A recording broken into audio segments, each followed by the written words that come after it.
In today's video, I will be explaining part 2 of the anime, UQ Holder.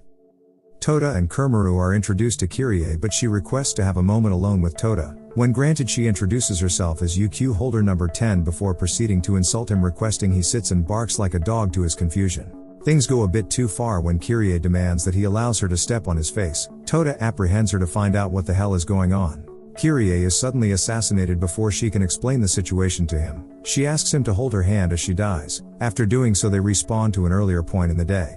The number 10 reveals that she turned back time a little and starts explaining, but they are interrupted by Iku and Karen, who are surprised to see Tota there. They know him to be at the capital with Kuramaru. His foot is stamped by Kirie when he almost discloses her power to the two. She instead asks them to take them to the capital.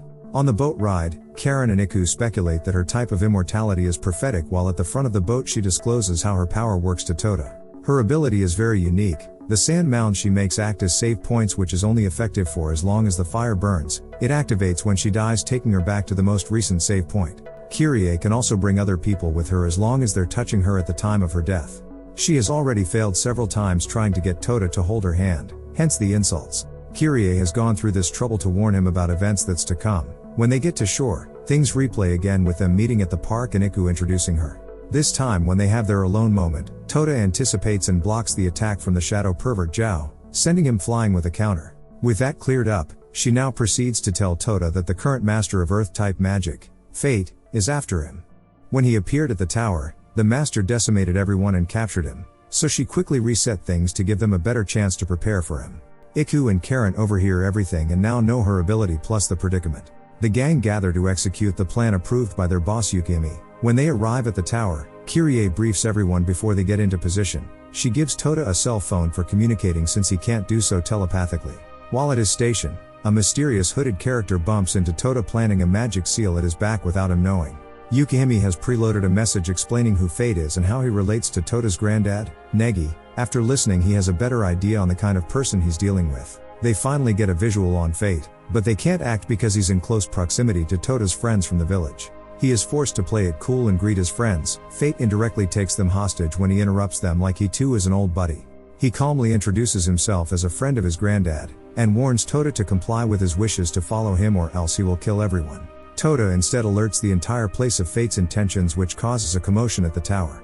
Both him and Karen use this opportunity to launch a surprise attack to distract the master magician, allowing them to free the friends from his grasp. Iku also fires a space cannon, but Fate blocks with a powerful barrier. Kirie quickly attaches herself to him, waiting for the rest of the team to tag her so she can activate her power, but they are preoccupied with Fate's subordinates, so she gets turned to stone by his power. With the plan seeming to have failed, they are forced to fight one-on-one to escape.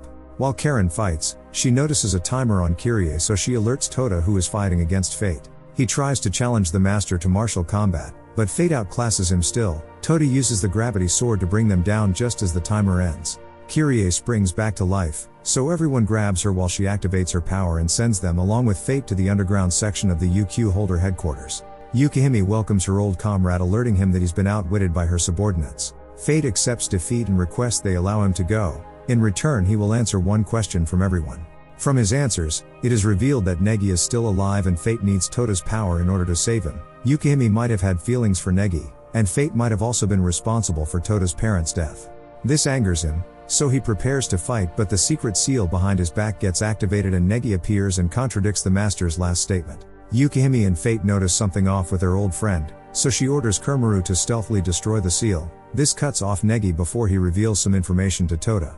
With Fate honoring his side of the deal, they are forced to let him go, but Kirie later sits there unhappy since they worked so hard to capture him. Tota follows Yukihime, trying to get more context to the revelations, but she gives him the cold shoulder and locks her office door in his face. Meanwhile, Ayaka and her great-granddaughter Mizore pay the resort a visit, which she immediately takes a liking to Tota, asking him to marry her. His other admirers are jealous. Iku notices this and alerts them of a bathhouse jinx that allows them to win the heart of any man if they scrub his back 50 times while in the hot spring.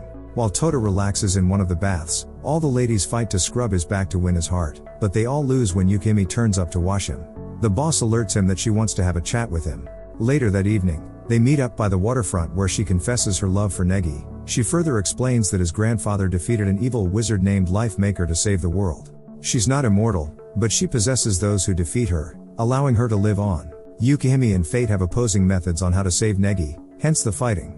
She finally drops the bombshell that Tota is in fact a clone of Negi. The following day, he updates Kuramaru on what Yukihime disclosed. Kirie and Mizore interrupt, alerting them of the Mahara martial arts tournament that is taking place.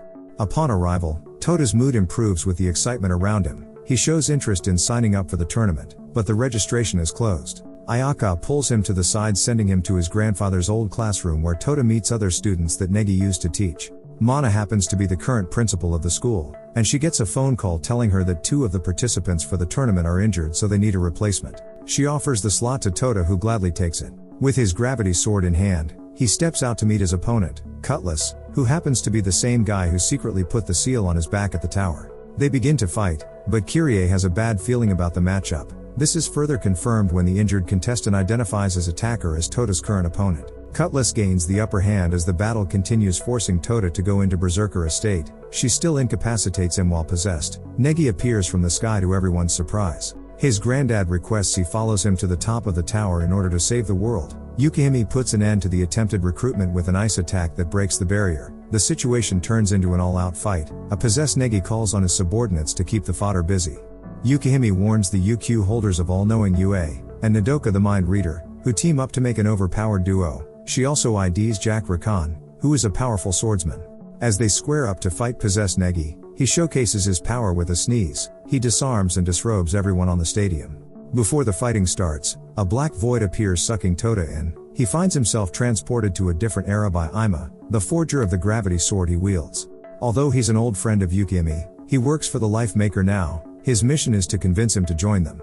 He proceeds to show Tota Yukihime's love story. She basically fell in love with both his great-granddad Nagi and his granddad Negi. As they say, like father like son. During the flashback, Tota becomes visible to Yukihime. All of a sudden, Life Maker and Ima attack them respectively, but with the help of his mentor, Tota manages to break free. She proceeds to show her vulnerable side as she wishes to have someone to be by her at all times. He gets moved and promises to be that person. The evil wizard begins her attack, but the duo concludes that if they can defeat her in this realm, they could possibly free Negi. After a short exchange, they are almost defeated, but Tota's grandmother, Asuna, comes in clutch. She explains that she was the female component that was used to make him. Her real body is still on Mars in deep sleep as she sacrifices herself to save the world, but because a part of her resides inside him, she can manifest in some capacity to help. The other UQ holder members also find their way there, so Asuna explains that less than a second has passed in the real world since they were brought into this dimension. She gives them all the information she knows about their opponents before breaking them out. With their newfound knowledge, they start to execute their plan as they engage possessed Negi and crew. Yukihime and Fate come in to support Tota just when it seems like he's about to lose to his grandpa. The master casts a spell that allows them to interact with the real Negi for a brief while. Fate explains his plan to save his friend, but it doesn't seem like the best option. Tota sacrifices the remaining time to Yukihime to have some time with her love. The connection is soon severed by the Life Maker, as she takes back control. The Op Mages use their respective abilities simultaneously to freeze possessed Negi, but their plan fails. He activates his lightning powers, quickly dealing with both Yukihime and Fate. Meanwhile, the rest of the UQ holders start to lose their respective battles. Tota is also hit with an attack, but he subconsciously activates the same lightning technique. They take their fight outside the stadium as they crash into the tower. He gets a brief upper hand, but it's short-lived when out of nowhere, Jack plunges a sword into Tota, sending him crashing down. Pinned to the ground with the blade, his granddad pauses his final attack when Kirie gets in the way. He knows that things will reset if she dies. While she gets distracted, Cutlass disables her by removing a poison pill from her mouth to stop her from activating her powers. But with that stall in time, a power within Tota transports Negi to a different dimension where all his previous students wait. A piece of them all reside inside Tota. They proceed to spar with their old teacher to remind him of the good old days. This strikes a chord with him. Asuna manifests again and hugs Negi. She volunteers to go with him for a little while. The Life Maker takes back control and agrees to withdraw.